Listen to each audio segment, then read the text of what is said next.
Olá, internauta UOL, boa tarde. Estamos começando mais um bate-papo com convidados. Meu nome é Giovana e hoje a gente recebe Cris Poli, a Super Nene. Tudo bom? Tudo bem, Giovana. Que bom.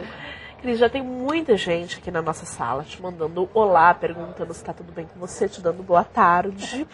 Tá tudo bem comigo. Boa tarde para vocês também. A Queca, ela manda a primeira pergunta aqui do nosso bate-papo. Ela quer saber quais são as novidades dessa quinta temporada do Super Nene.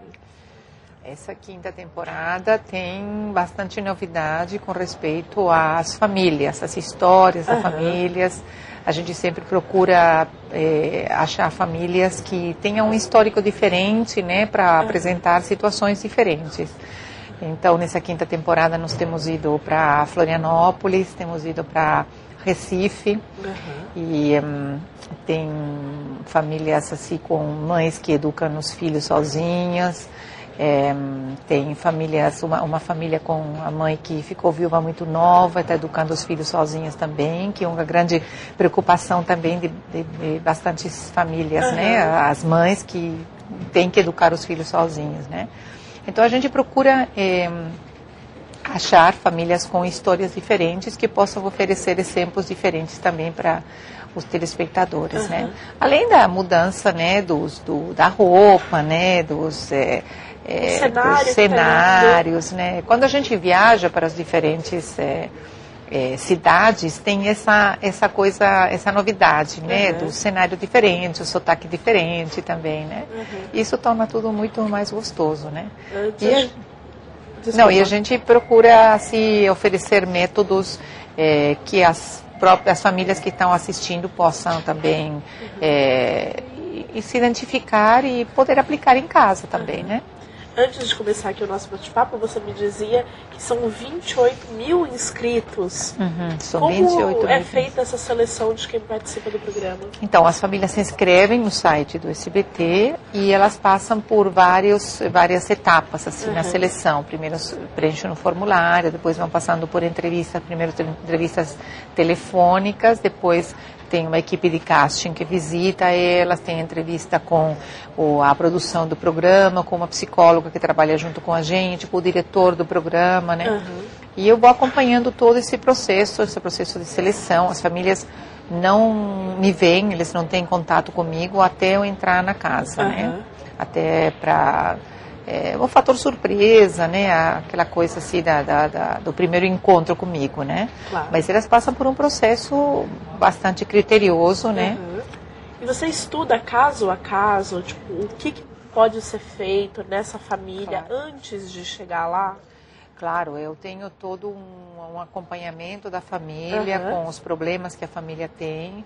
E então eu estudo tudo isso, analiso tudo isso, vejo o que a família precisa, né? O que precisa ser feito com os pais, com as crianças, qual é o contexto familiar, qual é o histórico familiar, para eu poder pensando nas soluções, né, para dar para essa família, para resolver os problemas, né? A Bruninha, ela fala que gostou muito do novo cenário, que parecem histórias em quadrinhos. Ela quer saber quem cuida desse tipo de detalhe no programa. Tem a cenografia do SBT, né? São eles que fazem esse tipo que cuidam dessa área no programa, né? Tem o diretor geral, né, que ele dá as ideias, ele pede aquilo que ele precisa e a cenografia se encarrega de fazer isso. É lindíssimo, né? Muito legal. O Humberto Desespero, ele falou assim: me ajude, meu filho de 2 anos e meio tem comportamento muito repentino, ele sai da cama para um estado agitadíssimo, pensei em levá-lo num neuropediatra, e ele fala que é seu fã e manda abraços, e ele quer alguma dica do que ele pode fazer com esse filho dele. Então, é difícil eu poder dar uma solução para ele assim, sem conhecer a criança, sem conhecer o ambiente familiar, né? Porque toda essa ajuda que eu dou para as famílias tem todo um processo, né? Esse processo começa não somente na seleção das famílias, senão na minha visita e na minha observação da família. Esses 2 dias que eu passo observando são muito importantes, porque aí eu conheço a dinâmica da casa, o que está acontecendo, como que é essa criança, como que é o relacionamento com o pai, com a mãe, enfim. Então, tudo isso me dá todo um suporte para eu saber aquilo que eu vou propor para eles. Então, fica meio difícil eu dar uma ajuda, um socorro agora sim, né? Só sabendo isso, né?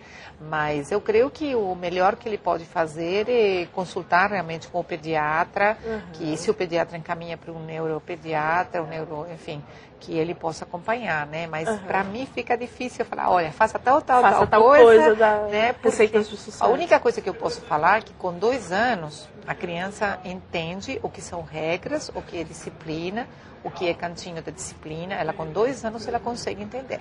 Então o que ele poderia fazer assim, comportamentalmente, né?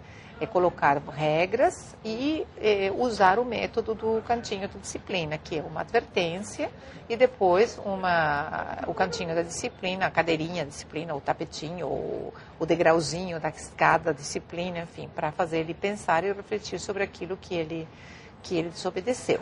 Mas isso sim é uma coisa meio que geral, né? Que dá resultado. E com 2 anos a criança já sabe. A criança já sabe. A partir de que idade a criança começa a ter esse discernimento? A partir de 2 anos. A partir de 2. A partir de 2 anos. Tem crianças que são mais espertas, mais rápidas, e você consegue aplicar esse método um pouquinho antes, né? Mas a partir de 1 ano e 8 meses, se for muito terrível, aí você já pode ir fazendo experiência, mas se você vê que a criança não consegue incorporar esse aprendizado, é questão de esperar até os 2 anos. Com 2 anos ele já tem maturidade suficiente para entender.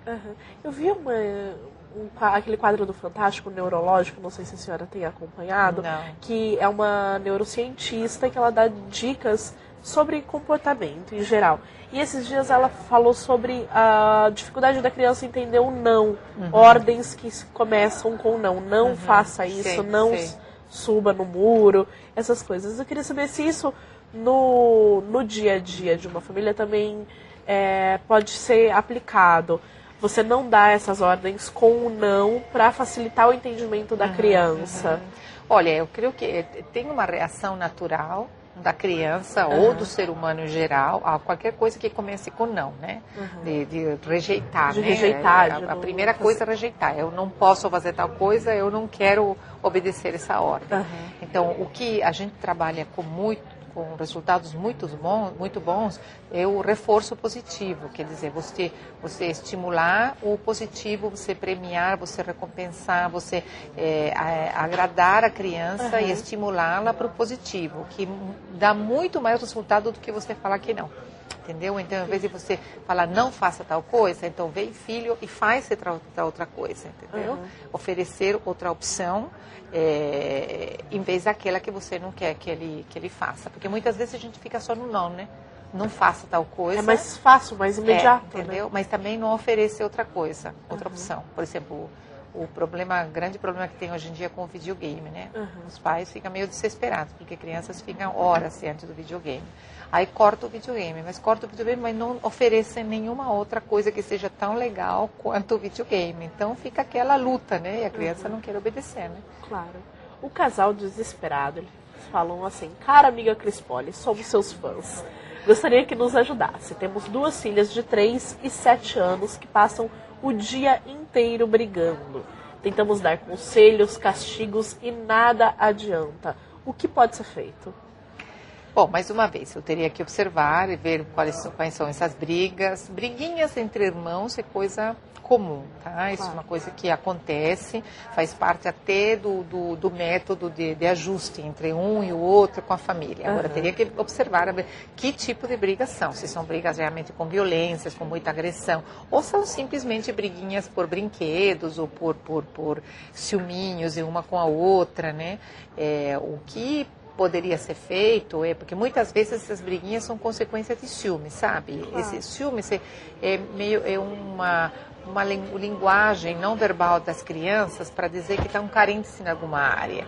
Muitas vezes isso aí resolve você dando atenção individual para cada uma das filhas. Então, o que eu poderia aconselhar é assim, você ter um tempo individual com a menina, o pai com a menina, a mãe com a outra irmã e depois trocar no dia seguinte. Para quê? Para que cada uma possa ser filha única em algum momento do dia, tanto com o pai quanto com a mãe.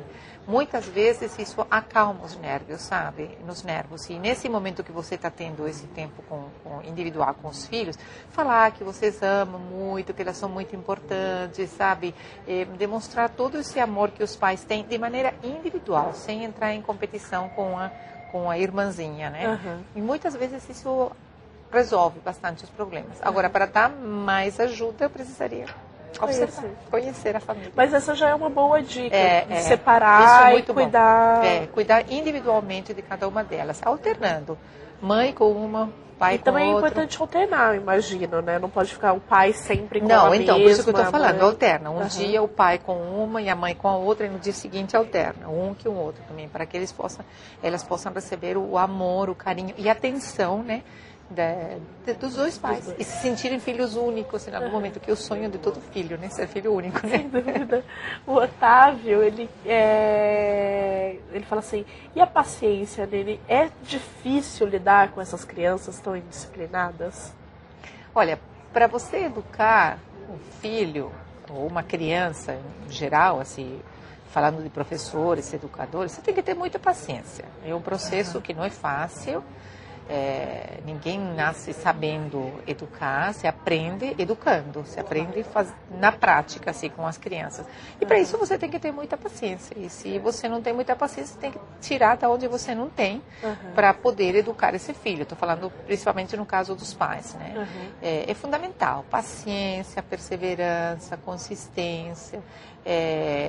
Muito amor. O amor é uma coisa que a gente não discute, né? Que os pais têm. Mas tem que ter muita paciência. Isso aí. As pessoas olham para mim e falam, nossa, como você tem paciência com as crianças. Mas se eu não tivesse paciência, eu não poderia estar fazendo esse tipo de trabalho. Né? E, Cris, me fala uma coisa.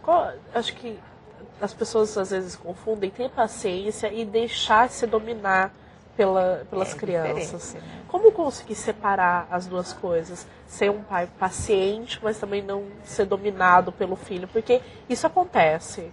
Quando eu falo de paciência, eu falo de paciência para você educar o filho. Quer dizer, o que é educar o filho? Você colocar limites para o filho, você dizer o que está certo, o que está errado, elogiar aquilo que está certo, mostrar como fazer a coisa certa. Para isso você precisa de paciência, entendeu? Eu não estou falando você se tornar um pai permissivo, porque isso não é ter paciência, isso você querer abrir mão da responsabilidade de educar um filho. Então eu deixo ele fazer o que ele quer e então ele não me perturba.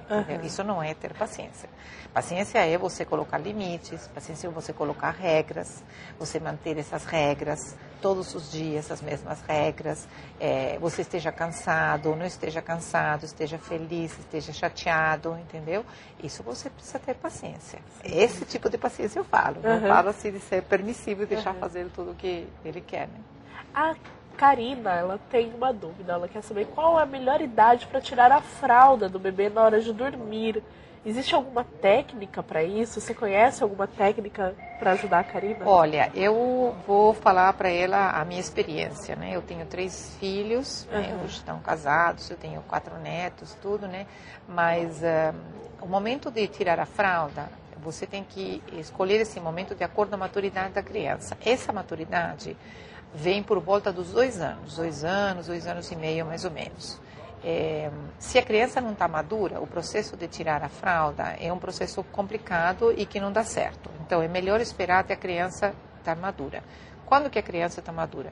Para tirar para dormir. Quando você vê que a criança, por exemplo, acorda de manhã, você tira a fralda e a fralda não está molhada. Então, isso quer dizer que ela não está fazendo xixi durante a noite. Então, já está no momento de você tirar a fralda, entendeu? Eu sou de uma opinião, e eu fiz isso com meus filhos, e eu aconselho isso. Meus filhos estão fazendo com os filhos dele, está dando certo. Na hora que você tira a fralda, você tira a fralda totalmente. Durante o dia e a noite. Até por uma questão de respeito pela criança. Porque senão é muito confuso para uma criança de 2 anos entender que de dia ele não pode fazer xixi nas calças. Mas de noite ele pode. Entendeu? Então se ele não pode de dia, também não pode de noite. Entendeu? Uma questão de coerência mental, você confunde a criança. Ou, por exemplo, os pais que em casa deixam sem fralda, e quando sai para visitar uma família, a vovó, qualquer um, aí coloca a fralda. Quer dizer, é muito confuso para a criança.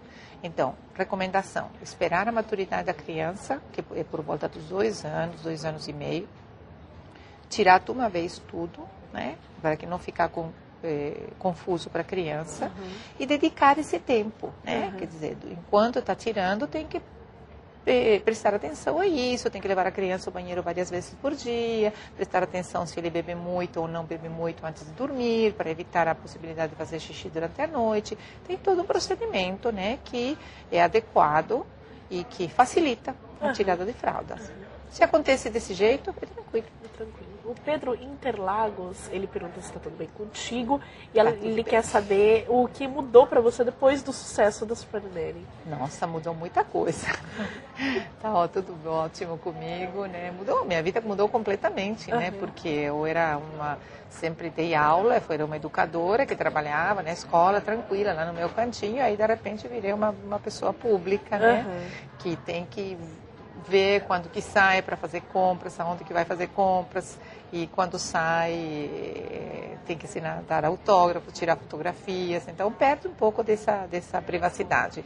Mas é tudo feito com muito carinho, tudo que eu recebo é com muito carinho, né? Das crianças, dos pais também. Então isso compensa, né? Aquela perda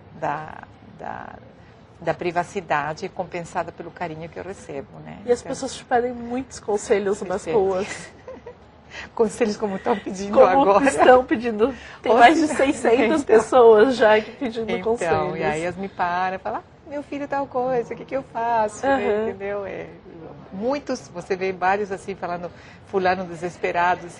Eu vejo que nós temos 28 mil famílias desesperadas pedindo socorro, entendeu? É verdade. A Márcia, ela primeiro dá parabéns pelo seu trabalho e ela quer saber qual é a maior dificuldade que você encontra entre as famílias. A maior dificuldade é a falta de autoridade dos pais e a falta de limite das crianças. Os pais têm medo de falar que não para os filhos. E isso dificulta muito o trabalho de educação. Entendeu? Então, eles têm muita dificuldade em assumir a autoridade que eles têm. Eles acabam delegando bastante autoridade a outras pessoas, escola, babá, empregada, vovó. Então, eles acabam delegando autoridade. Eu creio que os pais têm que ter ajuda, claro, você trabalha fora, você fica o dia inteiro fora de casa, você precisa de ajuda para cuidar dos filhos quando eles não estão na escola. Mas você não pode delegar a autoridade. A autoridade continua sendo dos pais e a responsabilidade da educação dos filhos continua sendo dos pais. O Edu é mais um que pede conselho. Ele fala que tem um filho de 5 anos que sai toda noite da cama dele e vai para a cama dos pais, para o quarto dos pais. O que ele deve fazer para acabar com essa situação? Essa é uma situação bastante comum. Muito comum, não é bastante, é muito. 90 e tanto das famílias têm esse problema. Tá?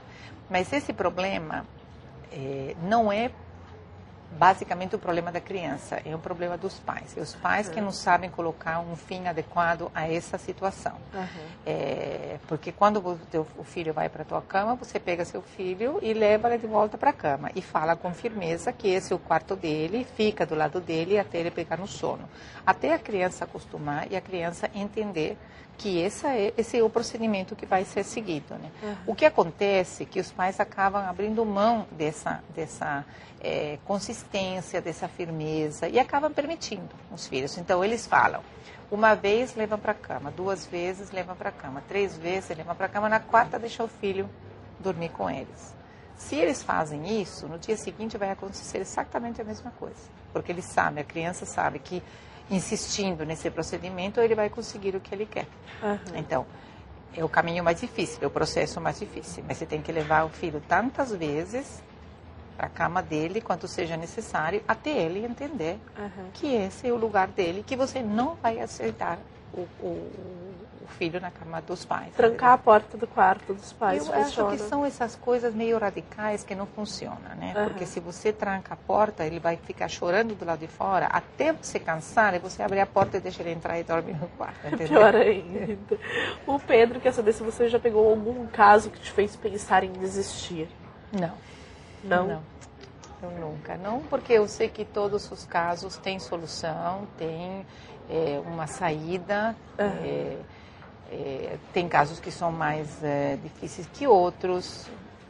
muito mais pela quantidade de crianças do que pelos problemas em si, porque os problemas são muito parecidos. O que muda bastante são as histórias da família, o contexto da família, aquilo que as famílias trazem e que levam a esse tipo de comportamento. Mas os problemas são muito parecidos, por isso que eu falei para você, 90 e pouco por cento das famílias têm problema com as crianças, que crianças dormem na cama dos pais, entendeu? Agora, o porquê de cada uma delas é diferente, entendeu? Então, isso tem que resolver. Agora, famílias com mais crianças, como eu já tenho pego com 7 filhos, é mais complexo, né? Essa família de 7 filhos tinha o mais velho 15 anos e a pequenininha de 1 ano e meio. Então, o leque é muito grande e você tem que oferecer soluções para todos eles, né? Alguns deles já estavam na adolescência. Né? Então, isso dificulta um pouco mais o trabalho, mas nada me fez pensar em desistir, imagina. E o que foi um caso mais difícil? Teve algum pontual que você fale, nossa, esse foi realmente muito complicado de resolver o problema para a família? Olha, o caso assim que teve algumas dificuldades, por exemplo, teve o primeiro caso que eu peguei, que foi na primeira temporada, que uma família com quadrigêmeos, né? 4 criancinhas de 4 anos, foi um caso difícil, porque foi a primeira família com muita criança que eu peguei. Tá? Então, isso ficou assim como uma dificuldade no momento, né, para resolver o problema dos 4, né? Agora, teve outro caso muito difícil, que foi um caso que quando eu entrei, o casal, os pais, estavam em processo de separação. Então, eles estavam decidindo aí se iam separar, não iam separar. E isso estava afetando muito o filho mais velho, principalmente, o menino de 11 anos. Então, foi muito difícil, muito, porque o menino estava sofrendo muito. Já é uma idade que entende bastante. Muito, ele tinha uma irmãzinha de uns 4 anos que era completamente alheia ao problema, entendeu? Mas ele estava dentro do processo, sofreu muito, eles choraram muito, eu chorei muito junto com eles, a produção inteira chorou muito, né? Porque foi um caso bem difícil. Mas graças a Deus conseguiu resolver, o relacionamento entre a mãe e o menino melhorou também, porque estava bastante complicada no começo, né? Mas esses foram os casos mais difíceis. Teve um caso agora, nessa 5ª temporada, que foi difícil também, porque a mãe ficou viúva muito nova. E a presença do marido era muito forte antes de morrer e tudo, e ela havia entrado em depressão, e ela não queria nem saber nada das crianças, então foi um tempo bastante difícil para tratar mais com a mãe que com as crianças, entendeu? Então são casos assim que, pelo histórico, tem uma dificuldade, entendeu? Não é pelo problema em si de comportamento, mas é pelo histórico da família. E mexe muito com a gente, né? Mexe muito comigo, né? Sem dúvida.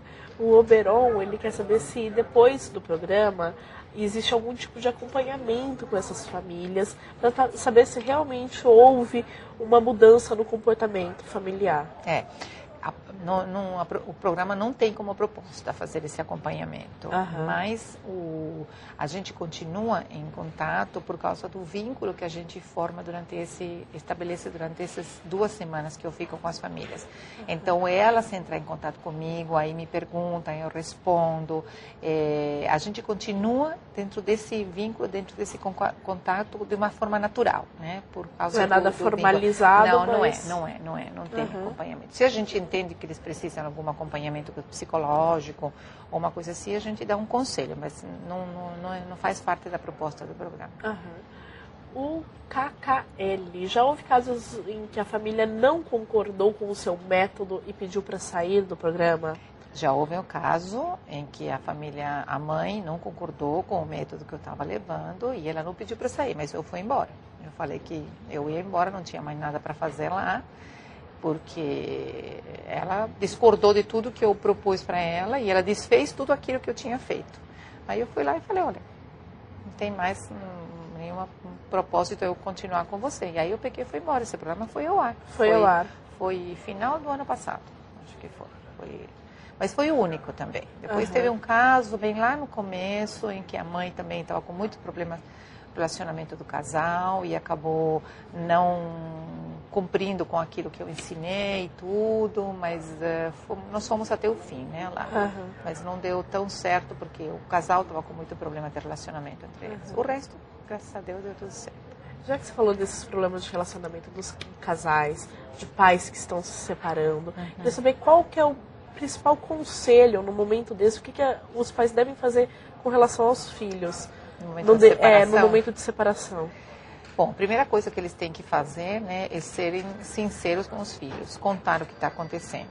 Porque os casais falam, porque eles já moram aqui, eles já sabem que as coisas não estão legais. Mas uma coisa é a criança perceber que as coisas não estão legais, e outra coisa é os pais sentarem com eles e explicar qual é a situação. Primeiro, tem que ser honesto com os filhos, sincero. E segundo, tem que fazer o casal todo possível, né, para eles entrarem num acordo sobre a educação dessas crianças. Porque separados ou não separados, os filhos continuam sendo deles. Então, eles têm que entrar num acordo sobre o tipo de educação para dar para esses filhos, né? Porque é muito comum, né? A criança fica com a mãe, geralmente, né? Hoje tem alguns casos diferentes, mas geralmente fica com a mãe, né? E com a mãe tem a responsabilidade da educação, de colocar limites, colocar horários, etc. E tal. E quando visita o pai no final de semana, todas as semanas ou cada 15 dias, como é o único momento que o pai tem com as crianças, ele tudo pode ir na casa do pai. Então acaba criando um conflito entre o casal e uma mudança de comportamento nas crianças, que isso é o pior, né? A criança aprende a manipular um e o outro de maneira diferente. Então, eu sei que é difícil, eu sempre falo para os casais assim, eu sei que é o caminho mais difícil, mas você tem que fazer tudo para você entrar num acordo sobre aquilo que vocês querem como pai e mãe dessa criança, que não tem culpa de nada do que aconteceu, com respeito à educação deles. Sempre pensando na criança, lógico, né? A Simone, ela quer saber se a senhora já fez esse tipo de programa em outros países e como surgiu a ideia de montar o Super Neném aqui no Brasil. Não, eu não fiz em nenhum outro lugar, né? A ideia foi do SBT, do Silvio Santos. Ele comprou o programa, originalmente um programa em inglês. É um programa, uma temporada, são temporadas com 13 capítulos, 13 famílias que são visitadas. E ele comprou esse programa e ele não tinha ninguém para fazer o Super Nanny, para fazer o personagem. Então ele começou a procurar, a produção começou a procurar. Eles fizeram testes com vários profissionais, psicólogos, médicos, enfim, mas eles não achavam o perfil que eles queriam. Então eles entenderam que tinham que partir para procurar entre educadores, pessoas que tivessem um contato direto com as crianças. E foram procurando em escolas. E eu trabalhava numa escola, aí eles me encontraram lá. O pessoal lá achou que eu podia ter o perfil para esse programa, me convidaram para fazer um teste e deu super certo, né? Como 5 temporadas já. Muito certo, né? O Bruno Gomes, ele quer saber se já existiu algum caso em que a criança não lhe respeitou, já te bateu ou fez alguma coisa assim. Já, sim, já. Teve criança que tentou me bater, né? Teve criança que falou que não me queria na casa deles, eu quero que você vá embora daqui, né? Isso já teve, né? Isso é uma reação natural, né? Alguns são mais agressivos, outros são menos agressivos. Muitas vezes a criança fica assim com meio medo, né? Porque quando eu entro na casa, que entro todo aquele terninho, cabelo preso e tudo, né? Óculos, né? Dá uma sensação assim mais de medo, né? Mas já teve algumas crianças que tentaram me bater, nada demais, né? Não dá vontade de dar um chacoalhão em algumas dessas? Não, não precisei. Eu precisei só segurar um dos meninos na hora do cantinho, porque ele não queria ficar sentadinho na cadeira e ele fazia aulas de judô. Então ele me chutava, ele me dava cabeçadas, aí eu tive que pegar o menino, segurá-lo, né, para ele não ser machucada por ele, até ele entender que eu estava no controle da situação e ele parar de se debater, de me bater, né. Aí, a partir daí eu soltei ele e ele ficou quietinho, né. Cris, com crianças agressivas desse jeito, o que os pais devem fazer em primeira situação, assim? Só falar adianta? O pai tem que ter uma atitude mais enérgica, tem que colocar de castigo, castigos funcionam. O que funciona mais com crianças super agressivas? Então, as crianças, a agressividade das crianças sempre tem uma origem, sempre tem um motivo, né? Muitas vezes o motivo está dentro de casa e é uma porta que os pais abrem através de televisão, de videogame, através de filmes, entendeu? Então eles assistem toda essa agressividade e acabam se tornando crianças agressivas, né? Então a primeira coisa é ver por que essa criança é tão agressiva, da onde que vem toda essa agressividade, porque tem uma agressividade que é natural na criança, mas nunca a um extremo, né, de coisas como as que eu tenho visto por aí, entendeu? E segundo, o pai tem que ser firme, né? A criança tem que saber quem é que manda em casa, quem é que está no comando, entendeu? Não é ela. O que eu tenho visto são crianças no comando das casas, né? Das situações na casa. E ser firme. A palavra castigo é uma palavra que eu não gosto muito, porque é uma palavra que castigo significa é uma punição que machuca, né? Então, o meu propósito com a criança é educar a criança, por isso que eu uso a palavra disciplina, porque disciplinar é educar, se bem que algumas pessoas podem associá-la como sinônimo de castigo, mas na verdade, até por uma definição de dicionário, disciplina é ensino, né? Então, eu prefiro usar o ensino, né, disciplinar a criança para ensinar o que está certo, o que está errado, o que eu aprovo e o que eu não aprovo, do que colocá-la de castigo, dependendo do meu humor, né? Porque o castigo passa muito por aí, né? Hoje eu estou de mau humor e hoje eu não tolero que você faça tal coisa. Amanhã eu estou numa boa e a mesma coisa não me incomoda, entendeu? Então, essa ambiguidade no tratamento com a criança faz muito mal para a criança e não conduz, não educa, né? Porque depende do humor do adulto. Entendeu? Então, eu creio que o adulto tem que ser consistente, tem que ser firme, tem que colocar regras, tem que saber o que quer para o filho, entendeu? E disciplinar o filho, sim. Porque tem um versículo da Bíblia que diz que Deus disciplina porque Ele ama, né? Igual que o pai é o filho a quem ama, né? Então, você disciplina porque você ama, não você disciplina porque está com raiva do filho. Porque tem amor pelo filho, você vai ensinar seu filho o que está certo e o que está errado. A gente tem um pai aqui, acho que é um pai de primeira viagem, super preocupado, o Robson de São Paulo. Ele fala que o filho dele tem só 45 dias e a maior preocupação é educá-lo bem, para que possa respeitar as pessoas de forma educada. E ele gostaria de saber, desde já, que forma que ele pode utilizar para educar bem essa criança e definir a personalidade dele. Ele tem que tomar quais tipos de cuidado? Bom, nessa fase que está o bebê dele, né, 45 dias, 1 mês e meio só, né, é muito importante a atitude que ele vai começar a ter com o filho, porque as regras, os limites, a voz e a autoridade, começa tudo nessa idade. Para você ter uma ideia, de 0 a 7 anos é quando se colocam as bases para a personalidade de um ser humano, nesse período de 7 anos. Então, a partir dos 0 anos, quando o bebê nasce, então com 1 mês e meio já dá para colocar limites. Que são os limites? Os horários que a criança tem para dormir, os horários que a criança tem para mamar, os horários para trocar, para tomar banho. Esses são limites, entendeu? Que você já está colocando a criança. Se a criança faz manha, você tem que mostrar para essa criança, mesmo que tenha 45 dias e que você vai não entende nada. Entende sim, tá? Pode não entender o significado da frase que você está falando. Mas a criança entende um gesto assim mais duro, ou um gesto brando, um sorriso, ou uma cara mais fechada. Ele entende isso aí. Um tom de voz mais firme, um tom de voz mais suave. Então, aí desse jeito você tem que ir mostrando para a criança aquilo que você aprova, aquilo que você desaprova. Agora, um conselho bom que eu vou dar para ele é comprar os meus livros. Exatamente, vamos falar dos livros. Então, esse primeiro livro que eu escrevi, Filhos Autônomos, Filhos Felizes, fala sobre isso, né? Fala sobre como educar uma criança para ser autônoma. O que é ser autônoma? Que ela possa se virar por si mesma, desde pequenininho, nas coisas que correspondem de acordo à idade dele, né? Para se tornar uma criança feliz. Então, eu acho que esse livro pode ser de uma grande ajuda para ele, né? Já agora, né? Já agora, já começa essa preocupação. E é melhor ter essa preocupação desde o início, né? Eu acho que sim, que é importante, porque às vezes os pais pensam que tem que começar a educar quando a criança tem 3 ou 4 anos. Aí já passaram 4 anos em que você foi permissivo com ela aí, não é que seja impossível, mas é mais difícil, né? Sem dúvida. A Pink, ela falou assim, Cris tem um irmão que é uma briga para comer, e quando ele come é muito pouco. O que podemos fazer? Então, não sei o caso desse irmãozinho, mas geralmente crianças, quando comem pouco assim na hora da refeição, elas acabam comendo qualquer coisa entre refeição e refeição. Esse é geralmente o panorama que eu encontro nas casas. Ah, meu filho come muito pouco, ele é chatinho para comer, isso aí.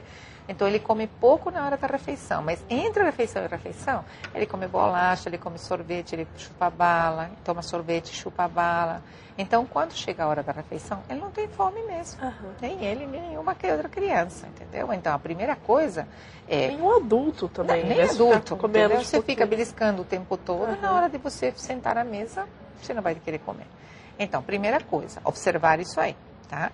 Se for assim, tirar todo esse tipo de guloseimas aí, que entre a refeição e a refeição. Colocar um prato de comida na frente dele na hora da comida. Não quer comer? Tira o prato, não briga com ele, nada, tira o prato, mas também não dá mais nada e dá um prato de comida só na hora da próxima refeição. Quando a criança está com fome e tem um prato de comida na frente dele, ele vai comer. Sim. O problema é esse, ele não comeu, então dá uma mamadeira, dá uma banana, dá uma bolacha. Então a criança não come mesmo. O Bob, ele quer saber qual a melhor forma de conseguir a obediência de uma criança de 7 anos que se descontrola quando ouve não. Então, tem que começar exatamente pelo que eu falei. Estabelecer com 7 anos, você coloca regras, quais são as regras que você quer colocar para sua casa, explica as regras para a criança, faz um combinado de obediência com eles, né? E se desobedeceu a regra, dá uma advertência e depois o cantinho da disciplina. Isso dá super certo, o método de disciplina, o pai não precisa se descontrolar, não precisa ficar nervoso, não precisa gritar, não precisa bater, não precisa nada. É só aplicar isso de maneira consistente, né? Em quanto tempo que a criança ela começa a entender a função desse cantinho da disciplina? É rápido. Em 2, 3 dias ele já entende perfeitamente. O primeiro dia... Super rápido, sim. É rápido. O primeiro dia pode se debater, não quer ficar, sai, aí você leva de volta para lá, tá? Todo aquele negócio. O segundo dia já está um pouco menos, o terceiro já entendeu. Ele já entendeu e a partir daí para frente ele fica na advertência. Então, o que é isso aí? Ele desobedeceu a regra e você dá advertência. Aí ele muda o comportamento, ele não precisa ir no cantinho da disciplina, entendeu? A criança aprende rápido. Sem dúvida. A Cris, a sua xará, ela te dá boa tarde, ela fala que tem um filho de 4 anos. Ela fala que vive com a avó dela, com a mãe e com uma babá que trabalha com elas desde quando ela tinha 2 anos de idade. Então foi babá dela e agora é babá do filho dela. E ela fala que ele é super mimado, como a gente já pode esperar, pois elas fazem todos os desejos dele. Trabalho fora e quando chego em casa tenho que colocar a casa em ordem, pois sou eu a única a educá-lo. Já me inscrevi no programa e não fui chamado, o que eu faço? É um problema sério hoje em dia isso aí, né? Problema sério. As mães que trabalham fora, aí as crianças moram com a avó da criança. Quase todas as mães hoje trabalham fora. Hoje a grande maioria trabalha fora, mas o problema dela é que ela mora com a mãe, mora com a avó e mora com a babá. Quer dizer, são várias pessoas mimando essa criança, né? E o trabalho é para fazer... É complicado, né? Porque é um trabalho de tentar conscientizar essas outras pessoas. Por isso que o trabalho é complicado. Educação da criança, né? O trabalho, o que ela deveria fazer e que eu faria se eu fosse lá na casa dela, já que ela se inscreveu, né, no programa, é tentar conscientizar essas mulheres aí que estão junto com ela, o que elas estão fazendo com essa criança, né? E que a responsável pela educação é a mãe e que elas têm que entrar num acordo com a mãe, né? Até no programa do sábado, agora, foi uma coisa meio parecida, né? Que a mãe, o marido trabalhava em São Paulo e ela ficava sozinha com as crianças numa cidade, aí no interior, e a avó das crianças não morava com ela, mas ela passava o dia junto com ela. Então, desautorizava a mãe o tempo todo. As crianças não queriam saber nada da mãe, queriam saber só com a avó, fazia a maior manha, birra. E foi isso que eu fiz. Eu expliquei para a avó isso aí, eu tirei a avó do meio, falei, você vai sair, você vai deixar ela assumir essas crianças. Entendeu? E que foi isso que aconteceu, porque não tem outra saída. Entendeu? Você tem que conscientizar o adulto e depois tirar do meio quando ela está. Não quando não está tem que educar, tem que estar com ele. Mas quando está, tem que tirar do meio para deixar a mãe agir, né? Mas toda avó tem aquela frase, eu já criei meus filhos, agora é a vez de mimá-los, meus netos, mas né? aí que tá, a avó tem que ter, eu sou avó também, eu sei isso aí também. A gente quer fazer de tudo pelos netos, mas a gente tem que ter consciência de que a gente está fazendo mal para eles e está indo contra uma educação que os pais estão querendo dar, né? Eu acho que é uma questão de conscientização, né? Claro. O Luciano, ele te dá boa tarde, ele fala que tem um filho de 2 anos que toda vez que é contrariado, joga o que ele tiver na mão no chão. E o que ele deve fazer?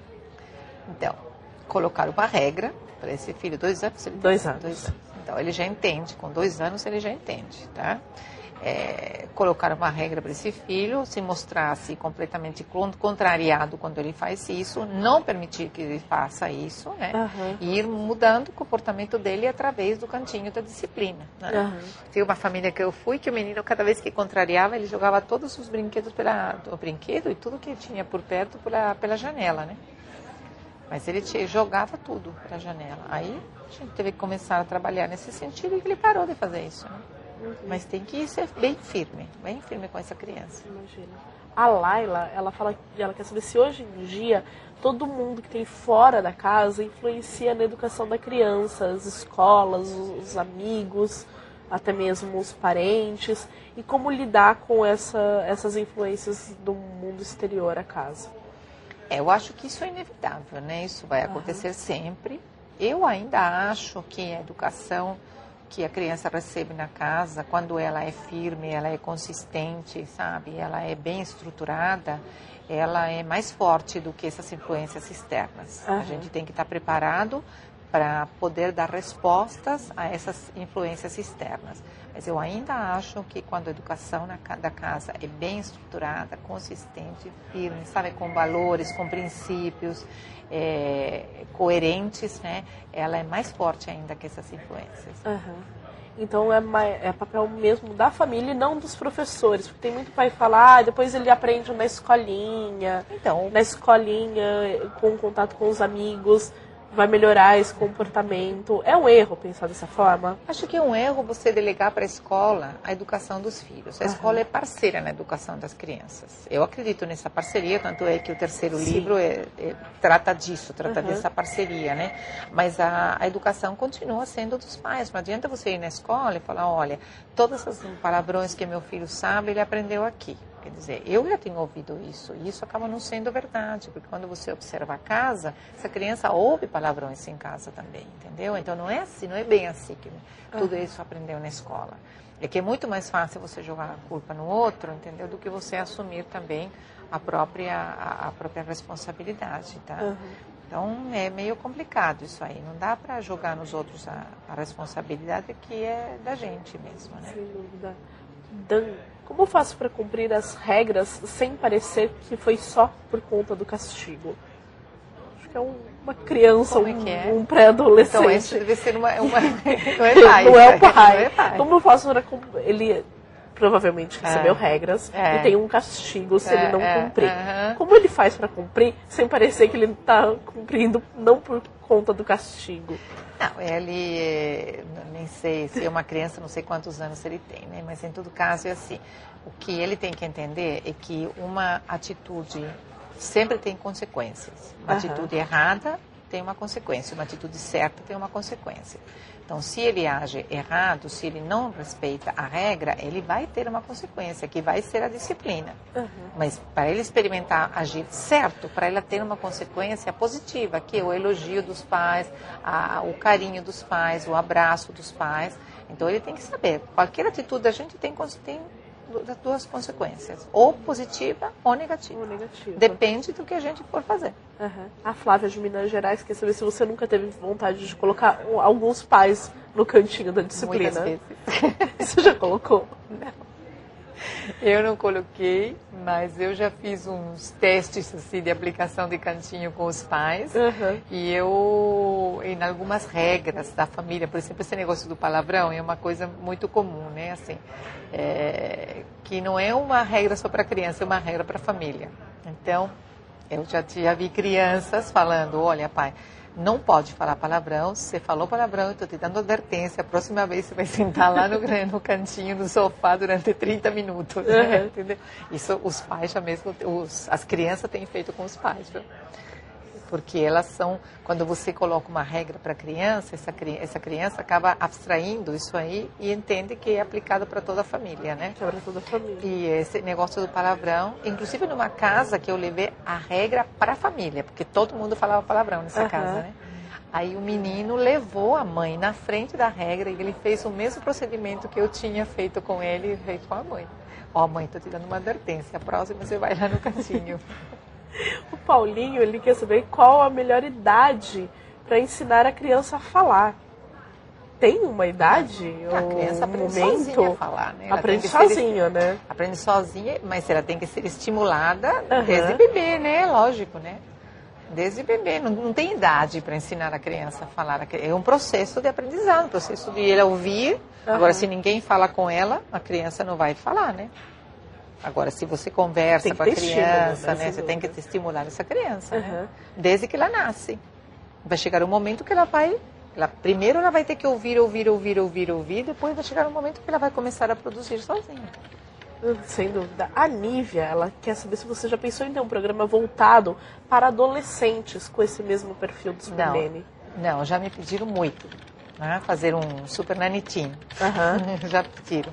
Mas não está dentro da proposta aí do programa. Né? E é mais difícil colocar regras para os adolescentes que não tiveram regras quando crianças?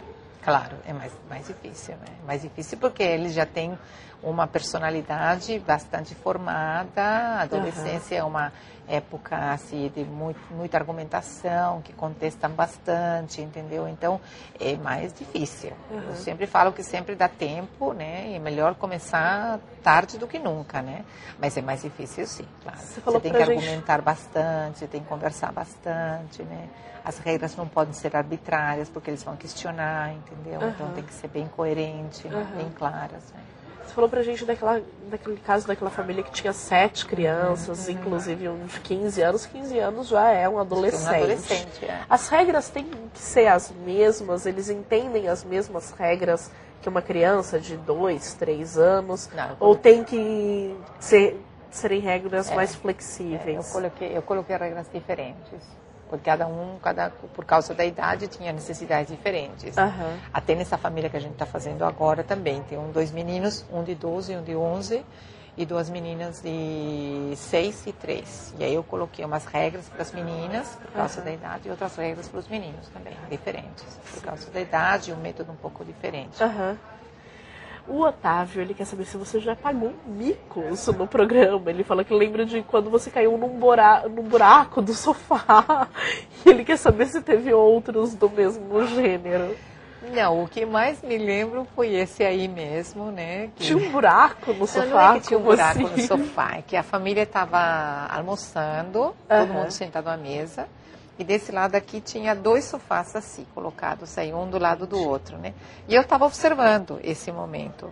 Aí eu recuei um pouco para eu sentar. No que eu sentei bem na junção dos 2 sofás. Então, nesse tem um pequeno buraco, aí eu fui para trás, né? E as câmeras aproveitaram, né? E as crianças, imagino que devem ter se divertido muito, né? Muito, né? A Cheyenne gostaria de saber se o método do deixar chorar para a mãe acabar no berço é correto.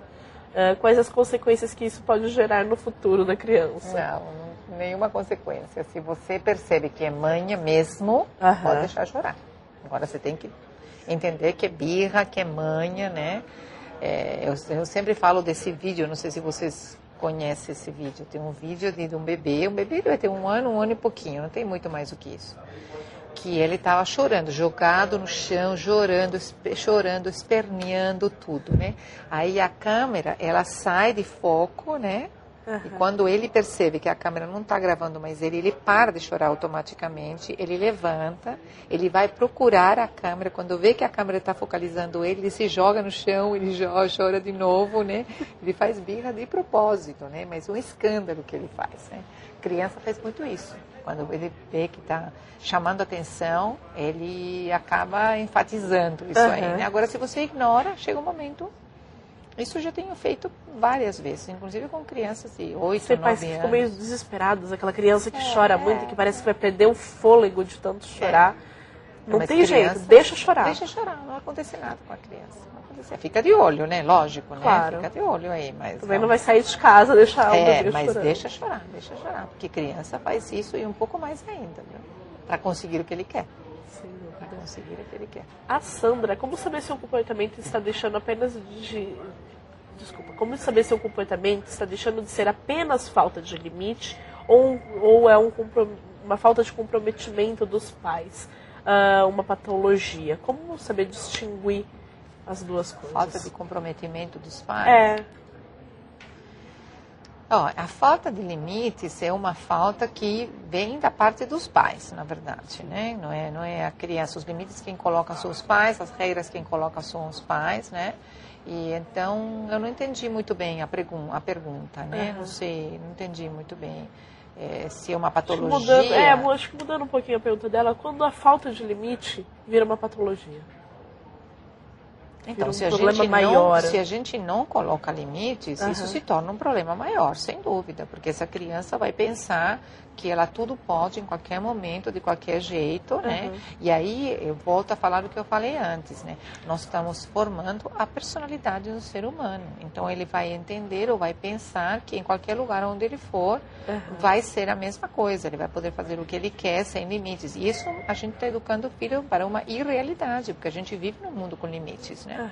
Se ele vai na escola, ele tem limites. Se ele vai sair, ele vai ter limites. Se ele vai na casa do amiguinho, vai ter limites também, entendeu? Então, isso pode trazer consequências maiores. Então, eu creio que muitas das coisas que a gente vê hoje em dia na juventude, agressividade, violência, essas coisas terríveis que a gente está sabendo que estão acontecendo por aí, é falta de limites mesmo, entendeu? São crianças que cresceram sem limites. E acaba acontecendo isso ainda, né? Coisas piores, né? Acaba se tornando...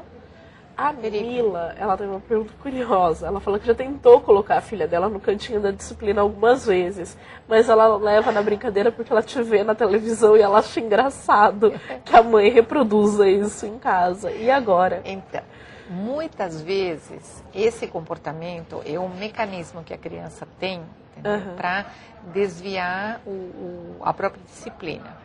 Entendeu? Então, o que ela tem que fazer, ela tem que continuar, ela tem que ficar bem séria no momento que ela aplica a disciplina e tudo, e não prestar atenção, né, de se ela está dando risada ou não está dando risada, porque muitas vezes a criança usa isso como arma para desarmar os pais, entendeu? Eu estou dando risada, então ela vai levar na brincadeira. Não é que ele esteja levando na brincadeira de verdade. Não, entendeu? Mas para ela continuar firme, ser bem séria com a filha, né? E falar, olha, eu não estou brincando, é verdade, é aquilo que eu estou querendo te ensinar, né? A Vivi, ela quer saber como pode falar com a filha dela de 4 anos sobre sexualidade, já que a filha dela tem feito muitas perguntas sobre isso. Então, a orientação é ela responder de acordo à idade da filha e de acordo ao que a filha está perguntando. Né? Criança é assim, ela tem uma curiosidade, ela pergunta. Se você responde da altura daquilo que ela quer saber, com vocabulário simples, assim, sem muitas complicações, ela se sente satisfeita.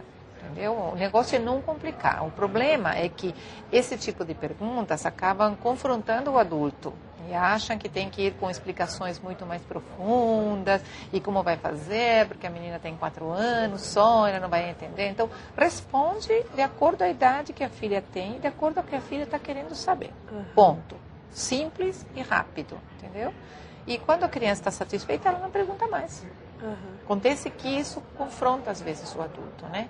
E não sabe como encarar isso aí, né? Mas a criança é simples, a gente tem que ser simples como ela. E o que é pior? Responder de uma maneira muito elaborada, que a criança vai ficar confusa, não entendendo aquela resposta? Ou então tipo, tentar desvencilhar da pergunta e não responder? O melhor é você responder de maneira certa, simples e clara, entendeu? Responder de maneira elaborada não vai deixar a criança satisfeita e ela vai continuar perguntando.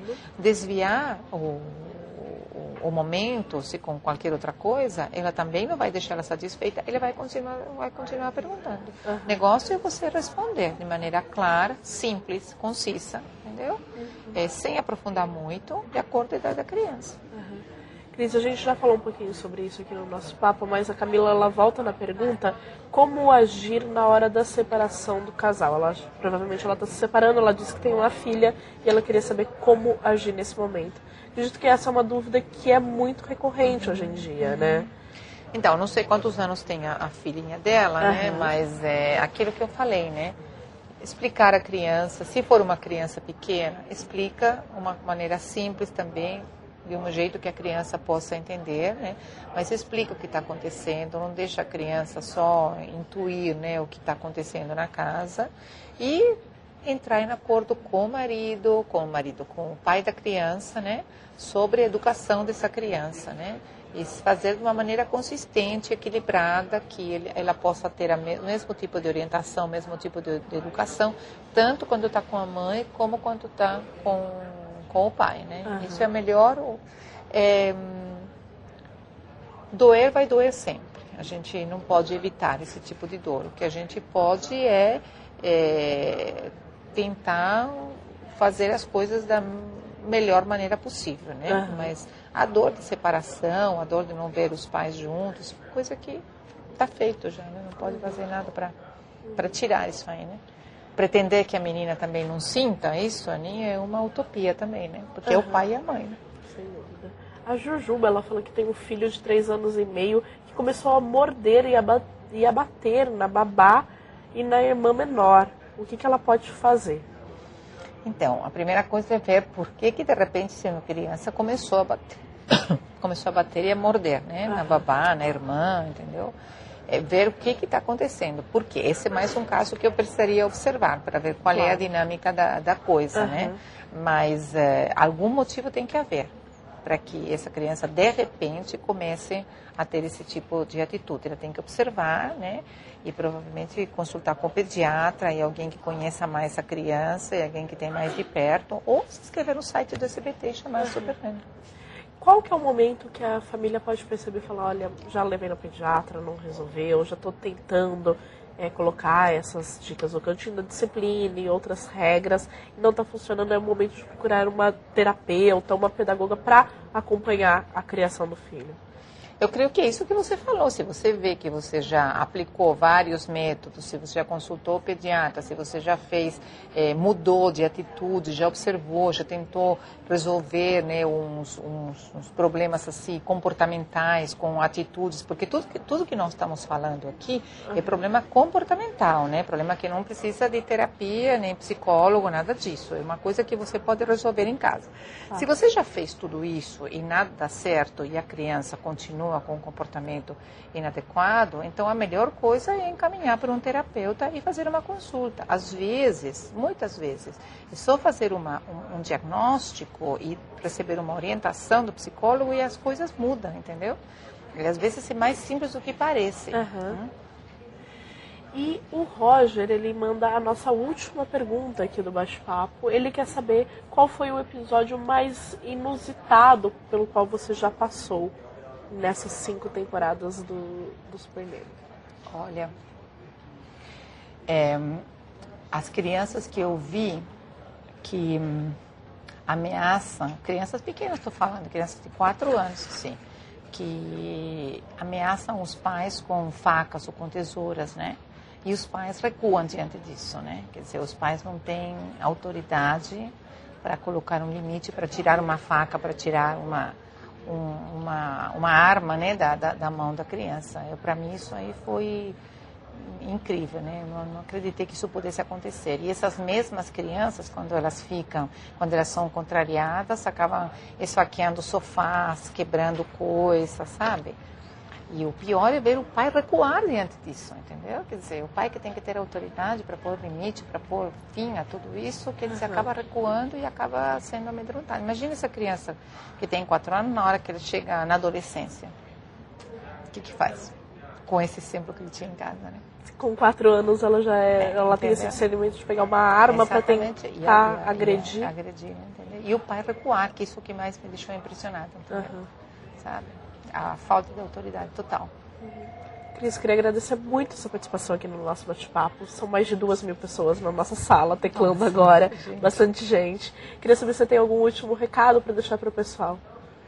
Olha, eu falar para o pessoal assim, para os pais, para eles não terem medo de falar que não para os filhos. É melhor você falar um não agora quando o seu filho é pequeno, dele chorar porque você falou que não, do que você chorar mais tarde quando ele for mais velho por atitudes que ele poder vir a ter, né? Não tenha medo, pode falar que não. A criança agradece, a criança precisa de limites. Porque você ama seu filho, coloca limites e disciplina seu filho. Isso vai fazer bem para ele. Cris, muito obrigada mais uma vez. O Bate-Papo UOL fica por aqui. Até o próximo.